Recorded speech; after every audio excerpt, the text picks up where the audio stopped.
Like, what do I do? Okay. Hey, y'all. Thank you for joining us. We are here today with April Kidwell, one of our authors from our summer issue, Love on Any Level. April wrote Whoops, Doubles, and Heart Troubles. And I'm going to introduce her real quick by reading her bio. April Kidwell is a writer, story coach, and ovarian cancer warrior. She writes contemporary romance sprinkled with history for the waiting heart. She is married to a science geek, mother to 2 grown children, devoted to her 6 four-legged rescues, and lives in beautiful Central Oregon.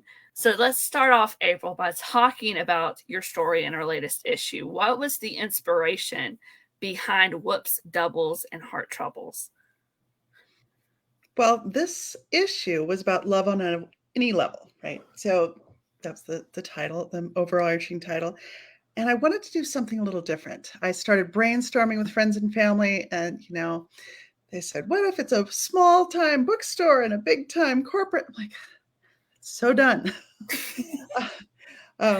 Love the stories, but I wanted to do something different. And it was just about the time my brother goes to Washougal Nationals motocross every year. It is a pilgrimage or a mecca for him. And it's not something I've personally did, but when I was growing up, we were at the racetrack in the summer watching the boys race. I was riding motorcycles and I loved it. And I had this secret dream of being on that track, racing the boys, especially the boys in my class, and winning, because there were the kids at my school that I saw every weekend. They won the races. I wanted to be there. So I thought, wouldn't it be fun to have a female motocross racer? But when I wrote it out, that's not the most common. So I have him. My main character is the racer, and it's her dream. And then you have to read the rest of the story. But and then I put her as the mechanic because it seemed like the easiest way to get her into that world with him, and following her dream, but just not quite there yet, so that we could have the happily ever after that we end up with the story. I love that, especially since one of the things that I liked about your story is we don't hear a lot about female mechanics. Like, I know that we know that they're there, but it's typically regarded as a male dominated profession. So even that turned things on its head a little bit. And I really loved that. So that was good. That was fun, writing her as the mechanic, and then having a secret dream. Both of the things together. Just like I said, I wanted to really set it apart, and the timing was just perfect because it just sparked all those memories from when I was little and dreaming of racing. Of course, that's not something I ever ended up doing. I was a little too afraid of the crashing that goes with it. Yeah, I can understand that. So now I know you write contemporary, but is there a different subgenre of romance that's like your favorite, or do you typically just stick with contemporary? I currently write contemporary. I do love historical. So I've toyed with the idea of doing split time. So split time is one of those right up there at the top, and rom-com. But I don't think I'd do a contemporary rom-com. If I switched to a rom-com, I would probably do mid-century, do those like Rock and Doris type movie, old time movies style book. That's what's in the back of my mind for some days, a rom-com like that. I love that. I haven't seen a lot of those. That would be so fun. That's It's a little bit different, but still in that rom-com genre, because those movies are the ones that really launched the romantic comedy. And yeah, those were the movies I loved as a teenager watching romance, and I'd love to emulate that in a book form, I think. Yeah, and I feel like whenever you love something that strongly, it always comes out in your writing and is able to reach readers, and then you feel like a kinship with the writer when you're reading it and you're like, oh man. So I love that idea. So while we're talking about favorites, let's go ahead and talk about your favorite romance trope, because there's a lot of them out there. but what is your favorite? I would say Marriage of Convenience comes to mind. Not an easy one to do for a contemporary story. So next would probably be some type of fake dating or concealed identity would probably be right up there. So could you see yourself doing a mid-century rom-com with a Marriage of Convenience? Do you think that might be a Actually, little that could work. Oh, that's a great idea. Because the norms of the mid-century would have been much more suitable for that. Yeah, that would be fun. Yeah, I like that. I would read it. I'm like you. I love Marriage of Convenience.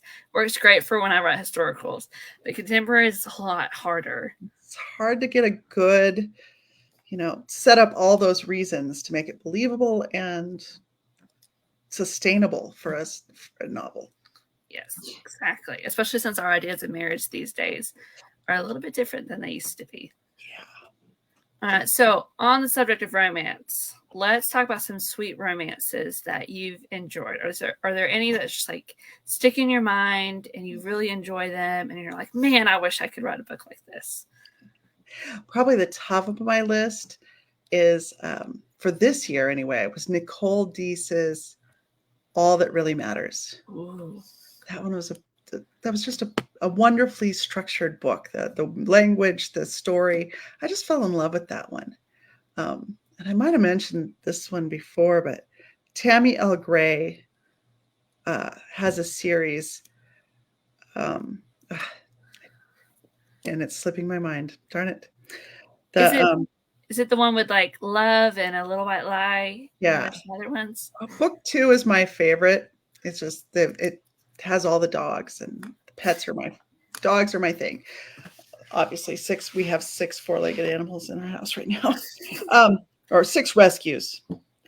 Anyway, so all the dogs, always favorite. The other 2 that come to mind that I recently read, Happy Life of Isadora Bentley by Courtney Walsh. That was a very fun book. I loved the nerdy aspect of the character, a little bit different than the normal with it charming girl that you might find. And then Dear Henry, Love Edith by Becca Kinzer. I just love the letter structure of that one, and there was that hidden identity part that I just love. Yeah, those sound like some really good ones. I've heard some great things about Nicole Deese, and I haven't checked her out yet, and I feel like that is an oversight on my part. Yeah, there's 2 of them. All That Really Matters, I believe, is the second, and it's really worth reading both. I read them out of order, which was fine, but they were both really great. Good. I love it when we can add to our already like mountainous TBR. That's always fun. All right, so let's switch over to writing for just a quick second. What is the best piece of writing advice that you have ever received? There's been a lot of great advice there. And the thing is, there is so much information out there. And with the internet and Facebook and Instagram, all the things, conferences, you can overload on all the possibilities. I would say the one greatest piece of advice I heard, I don't know if it was exactly advice, but it was a admonition, was that writing is hard work. It takes a long time. It can take a long time to become a published author. I mean, take the indie, write a book and put it up on Amazon in a month, out of the picture for a minute. If you want to make it as an author, it takes a lot of time and hard work. And so one of my mentors said that it's really important to remember that your writing can be a hobby. And so that money that you're putting into it doesn't have to just be a drain. It doesn't have to be something that causes you guilt because you're not suddenly making millions, because you probably won't. But, if this is something that you love and want to do and spend your time doing, it can be a hobby, just like playing golf or tennis or, hunting, fishing, all of those things that, maybe my boys do.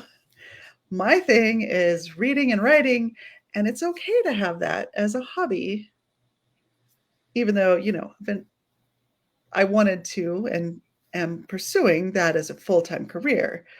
But it was very freeing to be told that it's okay to choose this as something that you do, even if it's never something that you make a lot of money at, if that makes sense.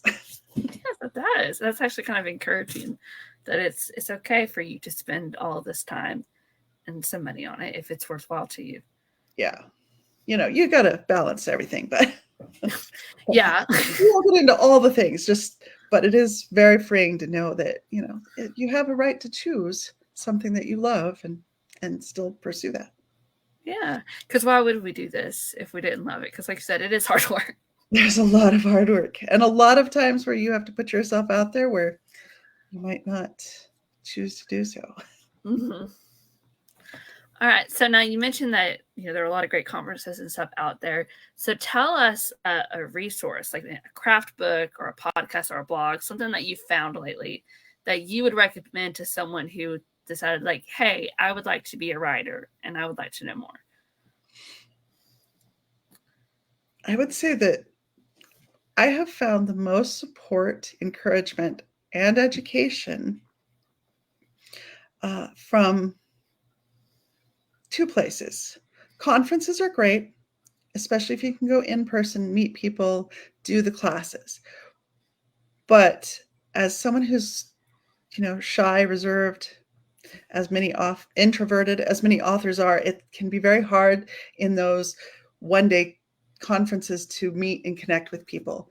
So I would say the very best thing that I have found is a cohort or critique group that comes alongside of you and lifts you up, and people that are in a similar place in their writing journey, someone that, there might be someone you can help up and someone who can help you to the next spot. It's really important to have those different levels, but not to have someone way up here and somebody way down here so that you feel like you're always behind.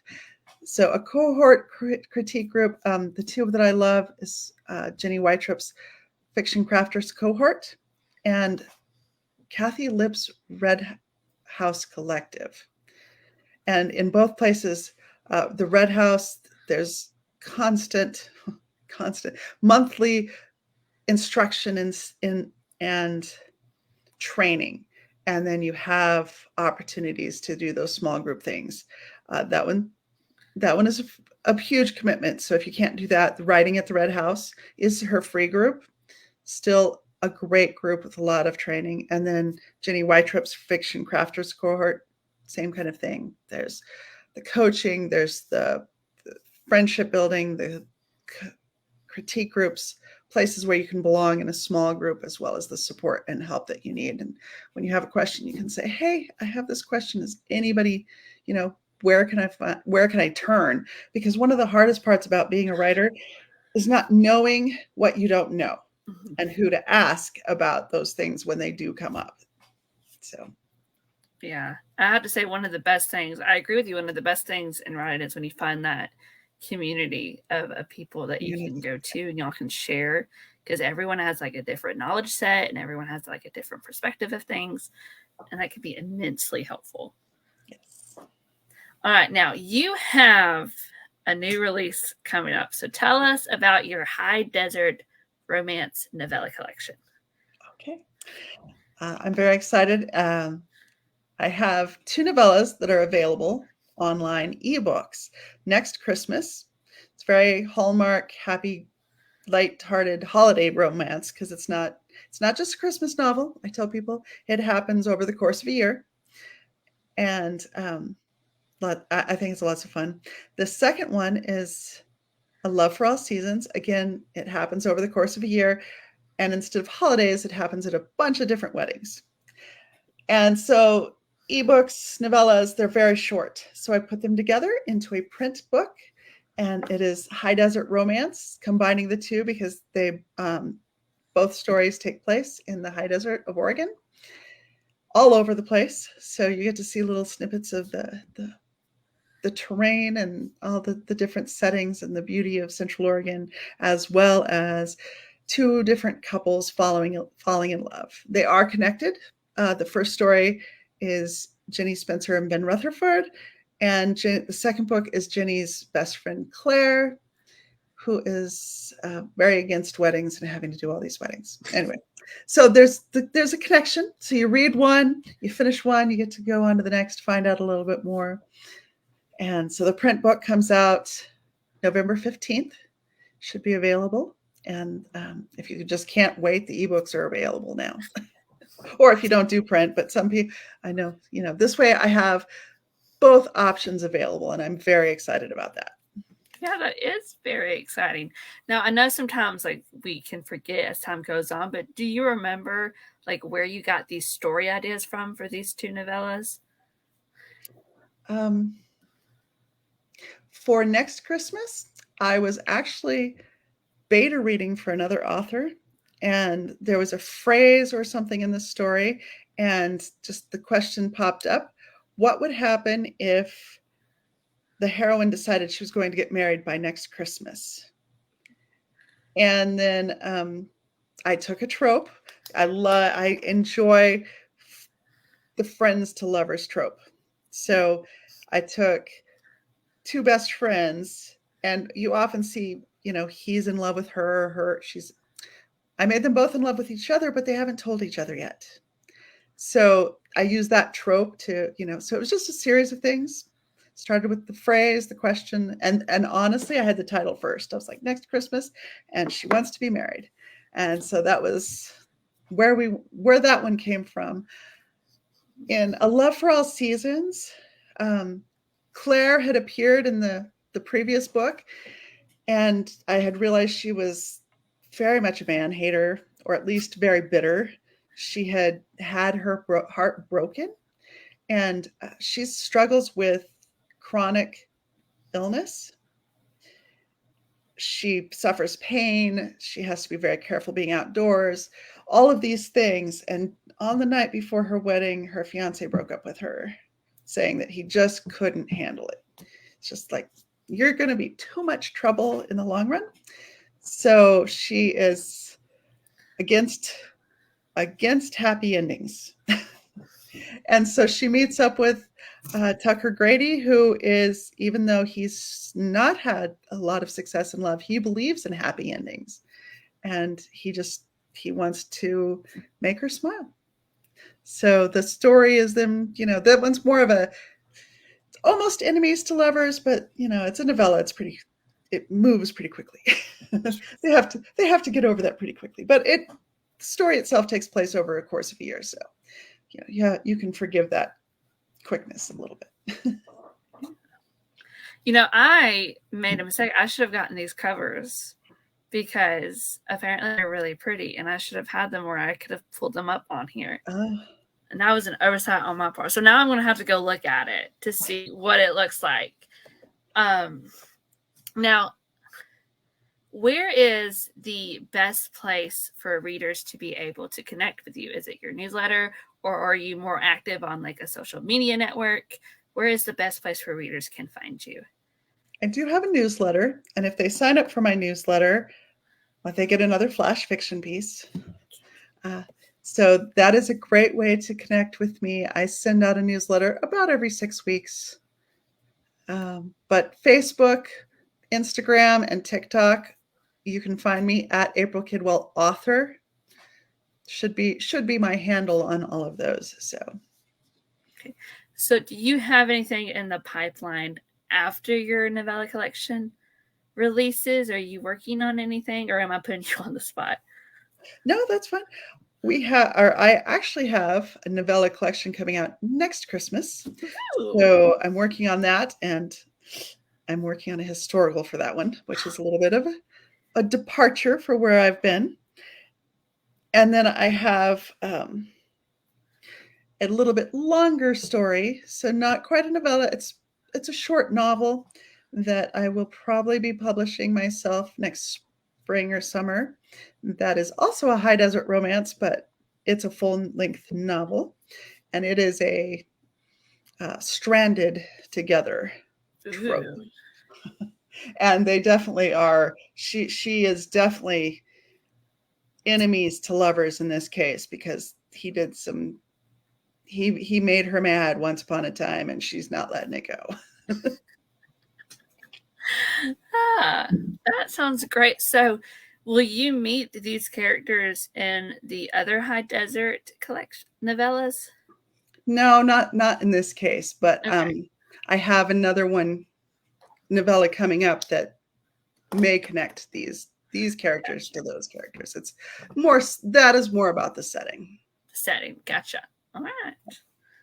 All right. Well, thank you for joining us, April, and thank you for everyone who is watching live. After the broadcast is over, I'll try to put as many of her links in the comments as I can, so that all y'all have to do is go click, and you can follow her on social media and sign up for her newsletter, and then you can keep an eye on the print version of her novella collection.